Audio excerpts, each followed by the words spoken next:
Hello and welcome to this week's edition of Clubzone. Today I'm going to be talking to Richard Falk, the Director of Training for the RYA, and we're going to be exploring how the RYA guidance on sailing with participants from different households impacts RYA training activity in England. So hi Richard, welcome. Thanks for your time today. Hello Gareth, thanks very much. It's lovely to be here. Good stuff, thank you. So look, we've received a number of questions about this one, hence I was keen to get you in to discuss this topic with you. So, let's kick this off. What are your thoughts on how the RYA guidance on sailing and racing with participants from different households? How does that affect RYA training? What do you think? Look, it's obviously fantastic news, and we were very excited to get that through last week. We were eagerly awaiting it. And of course, even before we got response from DCMS, we had already thought through what the implications were for training. And at face value, it's easy to see why people would say, well, if it's okay for racing, it's obviously okay for training as well. That's not quite the case. So it does provide a little bit more latitude to RYA recognised training centres that have suitable double-handed dinghies and keelboats and who wish to offer training more advanced courses for those people who have some experience. So for example, stage 4 in the youth scheme, or perhaps level 3 or above in the national sailing scheme. But there are some key differences between the racing environment and the training environment that is probably worthwhile just exploring those. So firstly, racing involves experienced sailors, or sailors with some experience at least, making a conscious decision about the close proximity in which they're going to be sailing with another person from outside their own household. However, with entry-level training, the student has no knowledge or experience and therefore isn't very well equipped to make that judgment. They'd be signing up for something that they've never experienced before, and in a COVID-19 environment, that's questionable. Also, when you're racing, you're generally not facing your crewmate. You're usually side by side, and when you're instructing or being instructed in an entry-level course, by definition, you are facing one another. So the risk levels increase fairly dramatically in a dinghy or keelboat when people are sitting face to face in a training environment versus side by side in a racing environment. And then the third thing is that, generally speaking, in a racing environment, the contact is what we would refer to as fleeting. So you're going to be out there, you're going to be racing, usually for a relatively short period of time. In a training environment, the courses often run for an entire day, and in fact, you'll be back out there on day 2 of the course. So it's not what you would call a fleeting contact. You are in fact in close contact with that person for quite an extended period of time. So just to sort of wrap that up, for the more advanced courses in dinghies and keelboats, where the boats are suitable and can provide some distancing, some spacing, then yes, we see that as a really good opportunity for training centres to be getting back out there with the double-handers, but not for the entry-level courses where you've got less experienced or inexperienced sailors. Yeah, like you say, it's good news, isn't it? But we still need to be considerate. We need to be conservative in our kind of approach to this. The virus is still out there, still in our communities, and it's kind of that steady approach really seems to be the way to go. I think that's exactly right, Gareth. It is good news. It's really positive news, and I'll talk a little bit about how positive it is.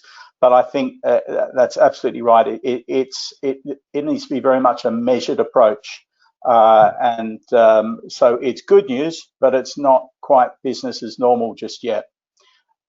Yeah.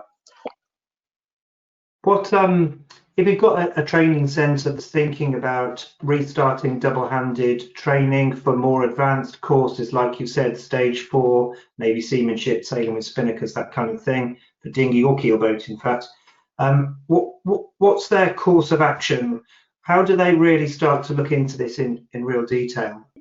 We communicated earlier this week through updated guidance. As I'm sure most people watching would be aware, we've been putting regular updates onto the training support site. So keep an eye on that for the most up-to-date news, not only on this issue, but anything regarding coronavirus. And effectively what schools need to do is now to actively and realistically risk assess their own operation to determine whether they can safely deliver what they plan to run while still complying with government guidance. So there was a shift back in early July from the government, which was a move away from legislation and restriction and a move towards risk assessment and people following guidance and making their own judgments and decisions. And that's very much where we are now with this double-hand issue in recognised training centres, where it's down to each centre to actively assess the risk depending on their craft, depending on the type of course they're going to be offering, and to look at what measures they can put in place to mitigate against the risk of infection. And it's what's really important is that they can't just go through the motions. They need to actively risk assess and then follow the answer, the outcome that risk assessment gives them.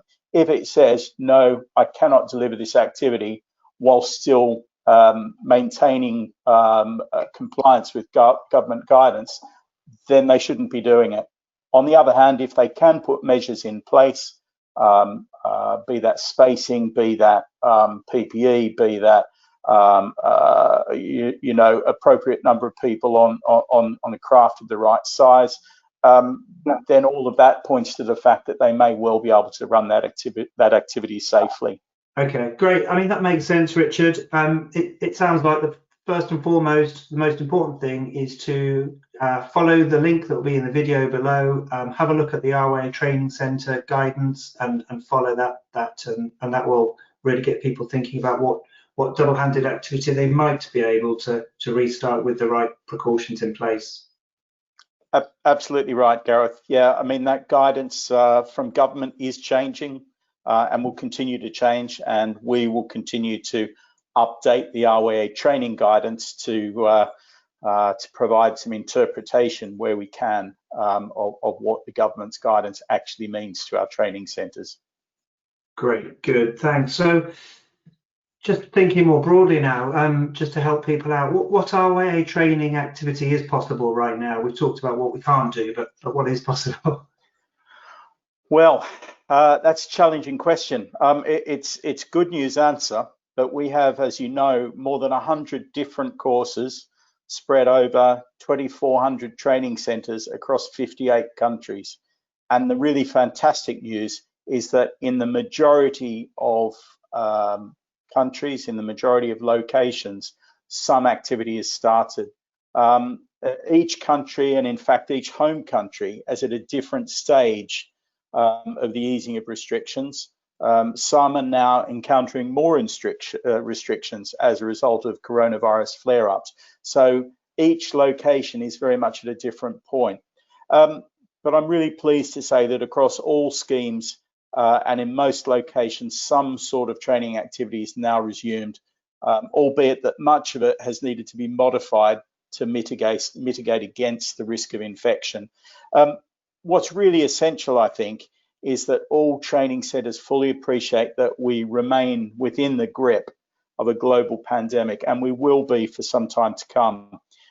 Every centre needs to go through a rigorous risk assessment process, needs to determine what activities they can be run safely under the current guidance from government, and importantly, they need to monitor that guidance for updates on an ongoing basis. We're nowhere near being back to business as normal, but we're certainly heading in the right direction. And the positive news is that on a day-by-day basis, we are seeing more and more training activities starting, and it is across all schemes, which is great news.